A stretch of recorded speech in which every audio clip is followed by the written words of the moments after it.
Okay, hello everyone. It's 12 o'clock on the dot. We're going to just get started in a minute or so as more people trickle into the call.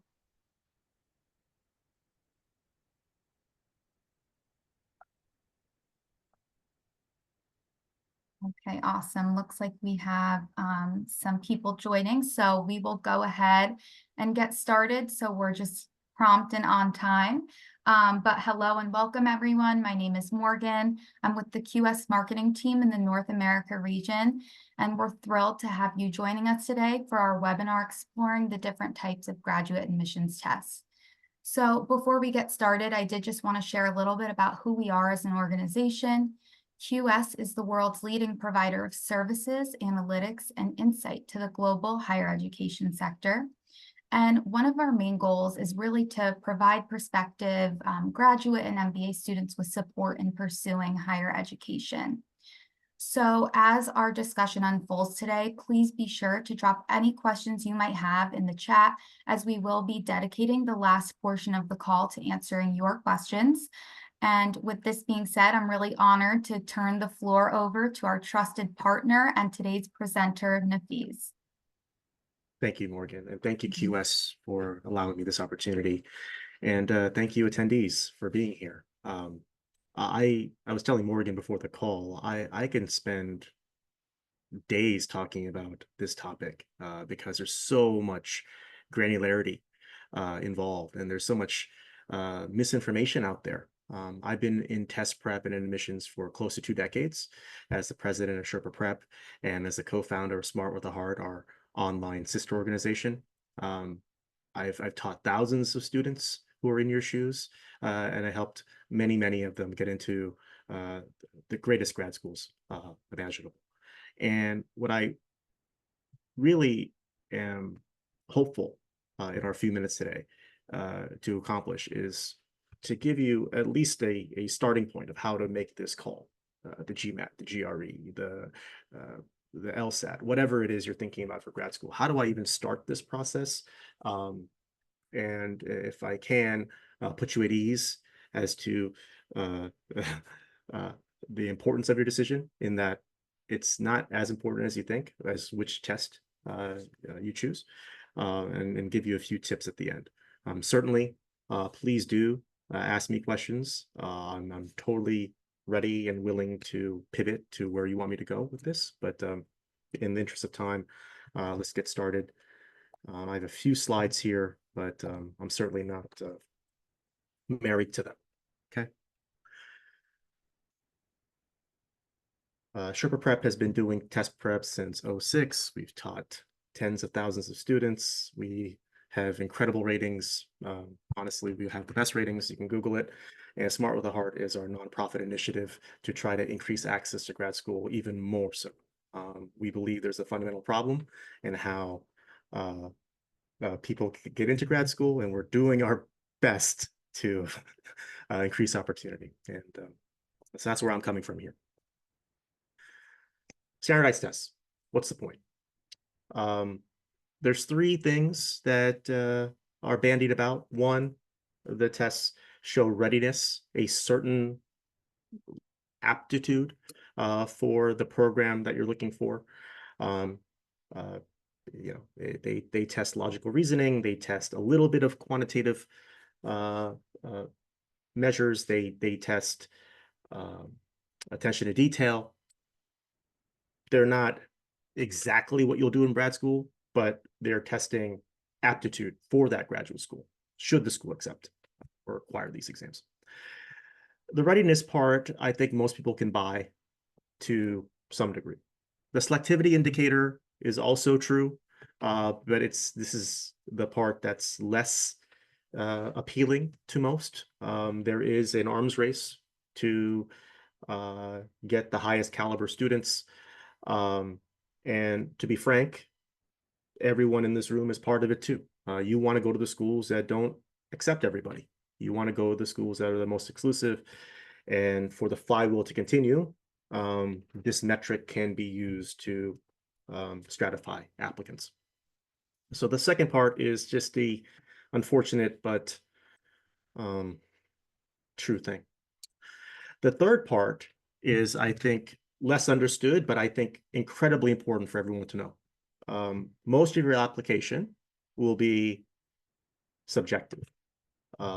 Your CV resume, your academic transcript, your recommendations, your personal statement, your interview, your networking, these are all parts of the application, but the quality of those inputs you give to admissions, they're going to be subjective.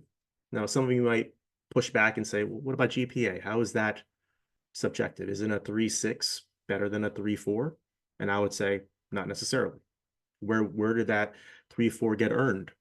What was the major? What is the trajectory? Maybe that 3.4 was a 1.8 freshman year because of sickness or just freshman stuff. But that kid, junior, senior year, just ended on Dean's List with 4.0s. The trajectory is really high. So even GPA in itself, which at face value seems like it's objective, it's not. Institutions are different, majors are different in difficulty, and trajectory and lived experience are different. And certainly resumes are different. It's hard to judge one versus another objectively, especially if we're not talking about people in the same profession, right? If you're applying to business school or law school or school in public policy, these degree programs take all kinds. They take all majors, they take all careers, Teach for America people, consultants, tech people, bankers, anyone can get these degrees. And so their lived experience, their academics, their everything, their resumes are different. So how do you judge a banker versus legislative aide in Congress? I don't know, subjectively, right? So the standardized test is used to varying degrees to help the admissions person sort the laundry. They're certainly not in and of themselves the gatekeeper. They're not. They are a data point, and that's all they are. Certainly, some schools will use them more than others, but by no means is this a barrier to entry. I've seen people with terrible standardized test scores get into the most elite programs. And I've also seen people with great standardized test scores not get a sniff, no interview, nothing, right? So they try to look at your profile holistically, for sure. The test that we're talking about today. GRE, I imagine, is on your mind. The GMAT focus might be on your mind. The EA, maybe LSAT, MCAT, or maybe you're lucky enough. No, I don't need this. I can get into school without it. So very quickly, and again, I could talk about this for hours. I just want to be respectful of your time. The GRE can be used for most grad schools. Business school, anything in the College of Arts and Sciences, PhD programs in history. It can be used for law school now. A lot of the top law schools accept it now. So the GRE is kind of like a utility test. It could be basically used for everything. The GMAT focus is for business school, primarily the 1 year and 2 year full-time programs, primarily. The executive assessment, the EA, is used for some full-time programs. Some full-time programs accept it. Some of the top ones do, but not all of them. The executive assessment is certainly used for some part-time programs, part-time MBAs, and the executive assessment is used for executive MBAs. Hopefully that's obvious. The LSAT is for law school. The MCAT is for med school. The LSAT definitely has the run of law school applications, but the GRE is making some inroads there.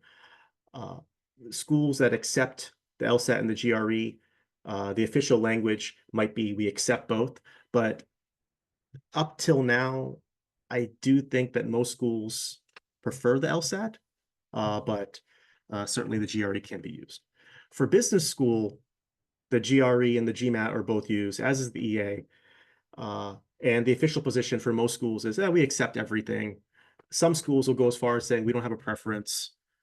But in my experience, that's generally true. But I do think some schools still have a GMAT preference because they have a 70-year track record with that test. They know it better, although they accept all three. Um, the fourth option is none of the above. The program that you're looking for is optional on standardized testing, or they don't require it at all. Now, this is a more complicated question as to whether you should apply to one of these schools. Sometimes, I want to make sure I'm clear about this. Sometimes the test optional schools aren't as selective. To lower the barrier to entry, they say, this is a source of anxiety for a lot of people. We don't want to have you have any anxiety. Come on in, apply. We're fine. You're fine, right? Now, the question is, do you still want that degree? You want to look at employment outcomes and all that kind of stuff. So I don't want to blanket say that the test optional schools aren't worth it. They may very well be, and some of the top schools might be test optional.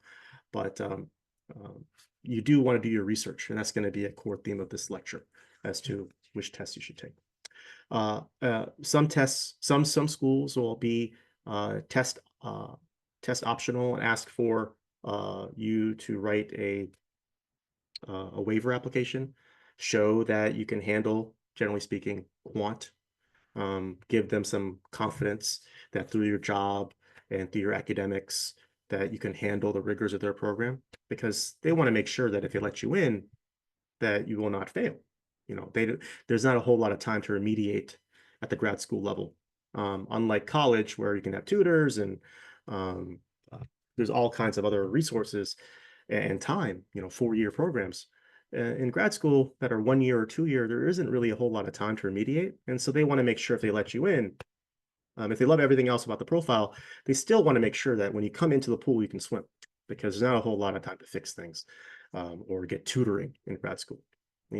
Honestly, a lot of grad schools are set up where the grad school students are the tutors or the TAs for the undergrads. So there's not a whole lot of tutors or TAs for grad school people.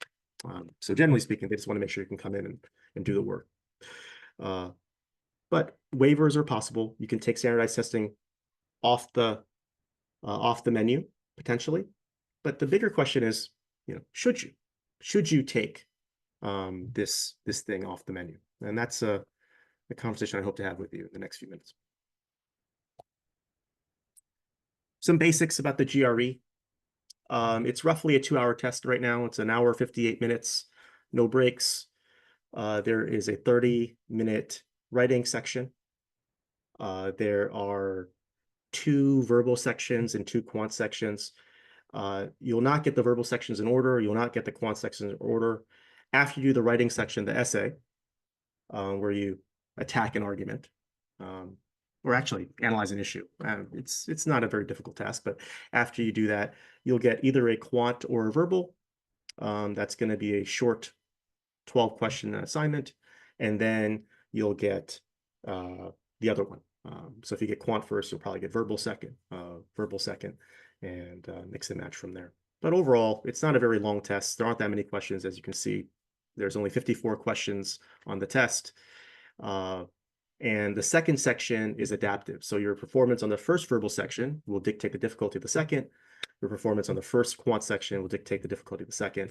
And getting into the more difficult section, you get bonus points. Or in other words, if you don't get into the difficult section, conversely, you get penalized. So you want to do as well as you can in that first section so that you get as many points as possible.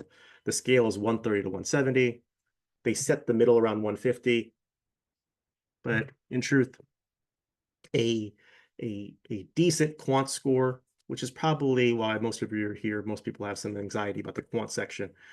A decent quant section for business school, let's say, is in the high 150s. A decent quant section for Masters in Public Policy, the selective ones, high 150s, low 160s. Same thing for law school. The more selective the school, more likely you need to get into the 70 percentiles, 80 percentiles on that quant section. On the verbal, to varying degrees, the schools will care Similarly, you want to get into the 150s, ideally. 300, 305 is about the middle, and 315, 320 starts getting good, and 330 is outstanding on a scale of 170. Add them up. The total score is 340. The GRE has some basic mathematics on it, some algebra, some geometry. On the quant side, on the verbal side, they have reading comprehension and text completion, which is a not so subtle vocabulary test.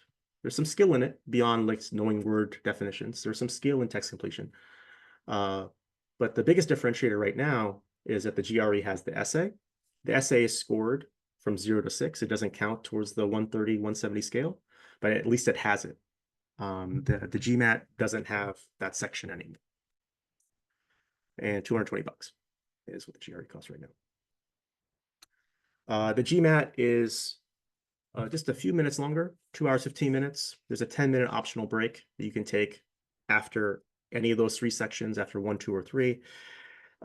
It's $275 if you take it online, $300 if you take it in person. So it's slightly more expensive, but it's not hopefully a meaningful difference when you're thinking about graduate school, which is, unfortunately, a fairly expensive process. This is not even a rounding error. The $50, $80 that's different here. The quant section is similar to the GRE's quant section, but there is no geometry on the GMAT quant section. It's problem solving, it's multiple choice, and roughly 2 minutes per question. The GRE is even a little bit faster. It requires you to move through the test a little bit faster. Still roughly 2 minutes, but just a little bit less, like a minute 40, minute 45. Verbal on the GMAT is similar to the GRE as well. Reading comp and critical reasoning. The GRE calls it logical reasoning, but the GMAT has a little bit more critical reasoning where you have to read an argument and strengthen it or weaken it, evaluate it. So the verbal is certainly similar. The third section of GMAT is called Data Insights. It's quant and verbal together. It's a lot of tables that require some reading and a little bit of mathematics. You will have a calculator for this section of this test, not for the quantitative section where you really want it. It's a little junior varsity calculator. It's not a very helpful calculator, but it will be available for you in the data insights section. It's table analysis, a little bit of reading. It's really a combination of math and verbal put together. The thing about the data insights section that is difficult or unusual is the data sufficiency question type, where you have to assess whether the question can be answered. The actual answer to the question doesn't really matter, but it's a little bit of meta. The GRE has a similar question, but it's not exactly the same. But I would say in overall, in terms of content, the GMAT and the GRE are cousins. They're not wholesale different. They have the same grandfather. They're like first cousins. It's probably 70, 75%, maybe 80% similar. The difference between the GMAT and the GRE is who takes it and what's a competitive score. If you take anything out of today, is that you should know the GMAT and the GRE percentiles are not equivalent. So if you're worried about quant, which is what I hear all the time from students, know that the GMAT percentiles are different because of who takes it. Business school people take it. The GRE is taken by everybody, including people who don't have to study for math, right? So don't treat them on the same level. Also, both tests can be retaken multiple times, 5 times in a year, 8 times in a life, very similar rules. And there's no prejudice against retakes. Only your best score counts. Schools do not at all worry about you bombing. They want to see what your best is, and they'll only consider your best score. The difference that is we're talking about is the GRE has vocabulary stuff to worry about, and the reading comp's a little bit harder. And the GMAT has a 6th year in quant. Like there is a harder version of quant on the GMAT than is the GRE. That scares people. But remember, the percentiles aren't equivalent. So doing 50 percentile on the GRE is not the same thing as doing 50 percentile on the GMAT. 50 percentile on the GMAT on quant is more impressive. And the admissions people know that. Your thing should be, if you're thinking about which one I should take, GMAT, GRE, and the EA, by the way, is just very much like the GMAT. It's just a shorter version. The EA is just a 90-minute version of the GMAT nowadays. Is, do I need to prove myself on a section? Can I make up for a transcript weakness? If you're going to a quantitative focused major, and you don't have any quant in your background, maybe this is the time to address that. Maybe this is the time. Maybe take the tougher quant test. If you don't need to, don't. So I think now that we run through the different types of tests, I think now we should talk about how should you make this call.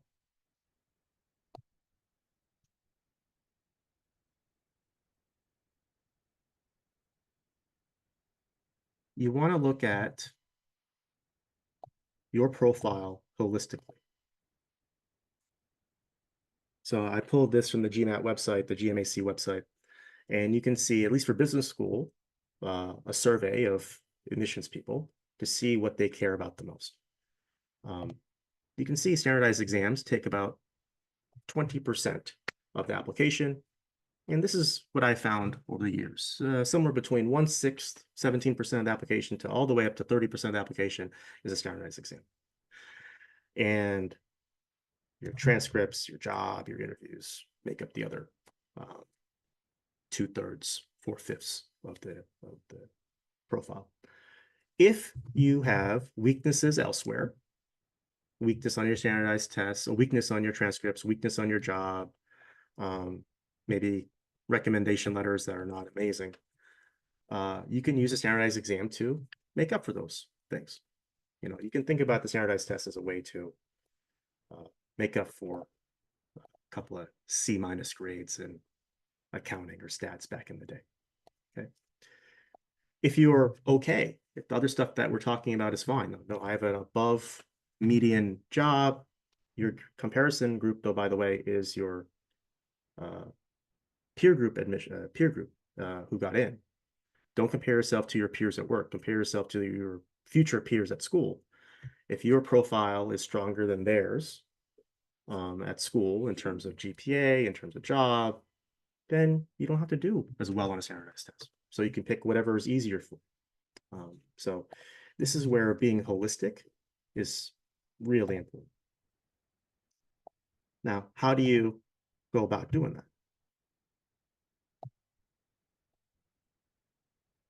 Research. School websites. The schools will, to varying degrees, offer intelligence as to what their norms are. Please don't take their norms as gospel. They're just giving you averages. Like, so here's Wharton MBA, average GMAT, average GRE. Take that with a grain of salt. They're not telling you the range. Here's Duke MBA, another popular school.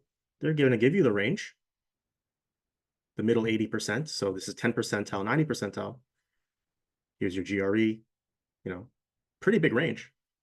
So you just want to get these numbers, but this is just a starting point. Here's your EA range. By the way, a competitive EA score is probably in the 150s with a decent quant subscore.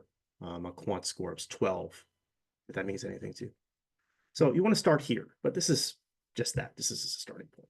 The next place you should go is talk to students, especially if you can find the unicorns out there who got in off the wait list. The wait list is a perfect place to find the data you need, right? These are students who had good applications, but not great, and they did something to get them in. So this is where you chat up LinkedIn. This is where you go to information sessions and talk to students who are in the clubs you'll join. This is where you talk to student ambassadors. You want to get some oral narratives. This is all well and good, averages, but let's talk to some people. Admissions people will also tell you some stuff. You want to get their intel. But the biggest thing is you want to really have an honest conversation with yourself or a person like me about where do you fit in the overall profile. How does your transcript look compared to admits? How does your job compare to admits? How does your research, if you're going to a research focused degree, compare to admits? And then you can make a decision on, which standardized tests you should take and how well you have to do. Before I open it up for questions, I will say that you should take official practice exams. If you want to see where you stand right now without doing any homework, any preparation, only the official practice exams are worth talking about. Okay, my friends? And the official ones are free. There's limited, but they're free.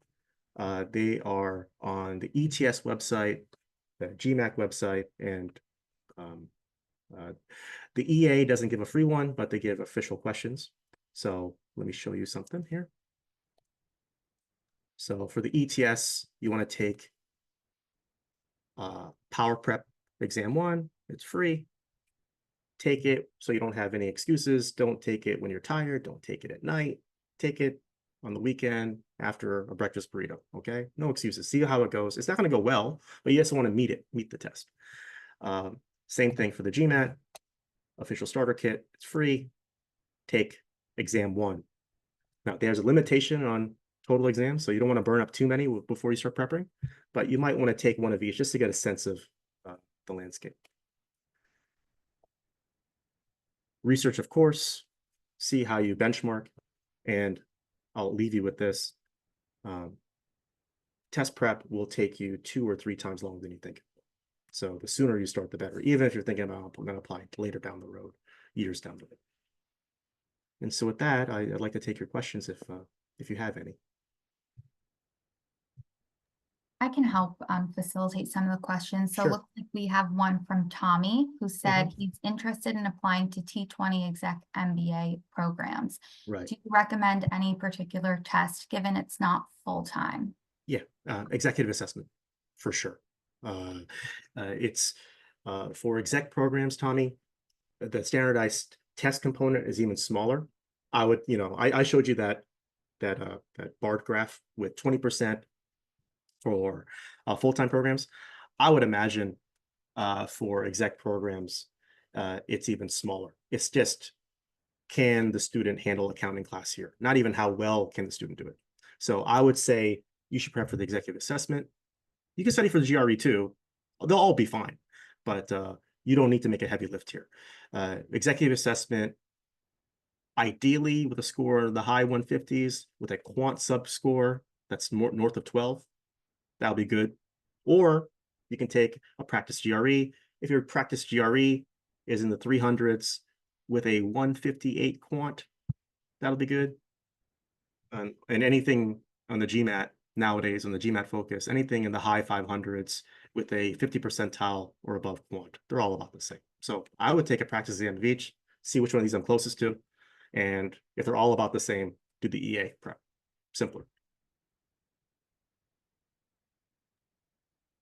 Awesome. Does anyone have any additional questions? If so, now is definitely the time to drop them in the chat.